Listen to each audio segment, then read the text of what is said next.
السلام علیکم ناظرین، ہمارے آج کے اس خصوصی پوڈ کاسٹ میں خوش آمدید۔ آج ہم عید کی نماز کے فضائل، اس کا مکمل طریقہ اور اس سے جڑے کچھ اہم مسائل پر گفتگو کریں گے۔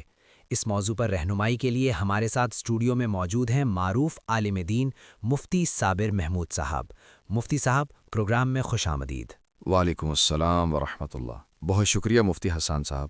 مفتی صابر صاحب، سب سے پہلے ہمارے ناظرین کو یہ بتائیے کہ عید کی نماز ادا کرنے کا درست طریقہ کیا ہے اور اس میں زائد تکبیرات کا کیا عمل دخل ہے؟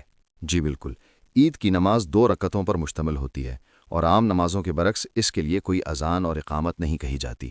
اس کی ادائیگی کا طریقہ یہ ہے کہ سب سے پہلے آپ یہ نیت کریں کہ میں 2 رکعت نماز عید الفطر یا الاضحیٰ 6 زائد تکبیروں کے ساتھ اللہ تعالیٰ کے واسطے اس امام کے پیچھے ادا کر رہا ہوں۔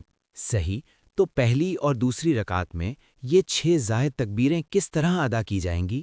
پہلی رکعت میں امام کے اللہ اکبر کہنے پر ہاتھ ناف کے نیچے باندھ لیں اور ثنا پڑھیں۔ پھر 3 زائد تکبیریں ہوں گی۔ پہلی 2 تکبیروں میں ہاتھ کانوں تک اٹھا کر چھوڑ دینے ہیں، جبکہ تیسری تکبیر پر ہاتھ کانوں تک اٹھا کر ناف کے نیچے باندھ لینے ہیں۔ اس کے بعد امام اونچی آواز میں قرات کرے گا اور رکوع و سجدے ہوں گے۔ دوسری رکعت کے شروع میں پہلے امام اونچی آواز میں قرات کرے گا، پھر رکوع میں جانے سے پہلے 3 زائد تکبیریں ہوں گی اور ان تینوں میں ہاتھ کانوں تک اٹھا کر چھوڑ دینے ہیں۔ چوتھی تکبیر ہاتھ اٹھائے بغیر کہہ کر سیدھا رکوع میں جانا ہے۔ بہت خوب۔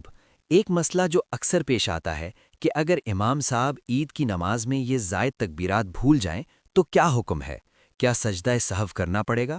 دیکھیں، عام فقہی اصول تو یہی ہے کہ اگر یہ تکبیریں بھول سے چھوٹ جائیں تو سجدہ سہو واجب ہو جاتا ہے، لیکن چونکہ عید کی نماز میں لوگوں کا بہت بڑا مجمع ہوتا ہے، اس لیے متاخرین فقہا نے یہ واضح کیا ہے کہ سجدہ سہو کرنے سے لوگوں کی نماز خراب ہونے اور فتنہ اور انتشار کا خطرہ ہوتا ہے۔ اس لیے مجمع کثیر کی وجہ سے سجدہ سہو کے بغیر بھی عید کی نماز درست ہو جائے گی، اور ایسی صورت میں سجدہ سہو نہ کرنا ہی بہتر ہے۔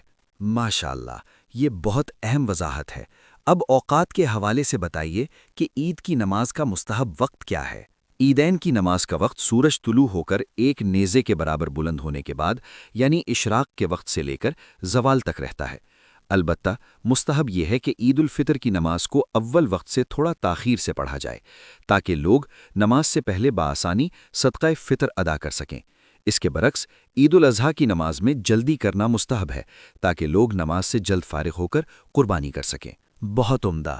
آخر میں عید کے خطبے کے حوالے سے بھی رہنمائی فرما دیں، کیونکہ بسا اوقات لوگ نماز کے فوراً بعد آپس میں گلے ملنا اور باتیں کرنا شروع کر دیتے ہیں۔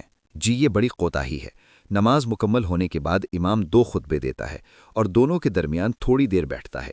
یاد رکھیں کہ اگرچہ امام کے لیے خطبہ دینا سنت ہے، لیکن جو لوگ وہاں موجود ہیں ان کے لیے خاموشی سے خطبہ سننا واجب ہے۔ خطبے کے دوران کھانا پینا، بات چیت کرنا، حتیٰ کہ تسبیح پڑھنا یا سلام کا جواب دینا بھی حرام ہے۔ اگر امام کو خطبہ زبانی یاد نہ ہو تو وہ دیکھ کر بھی پڑھ سکتا ہے، یا محض حمد و صلات اور قرآنی آیات پڑھ لینا بھی کافی ہے۔ جزاک اللہ مفتی صابر صاحب، آپ نے بہت ہی احسن اور آسان انداز میں عید کی نماز اور اس کے اہم مسائل پر ہماری اور ناظرین کی رہنمائی فرمائی۔ اللہ پاک ہم سب کو دین کی صحیح سمجھ عطا فرمائے۔ بہت شکریہ۔ ناظرین، امید ہے کہ اس گفتگو سے آپ کے علم میں اضافہ ہوا ہوگا۔ اگلے پوڈ کاسٹ تک کے لیے اپنے میزبان مفتی حسان کو اجازت دیجیے۔ اللہ حافظ۔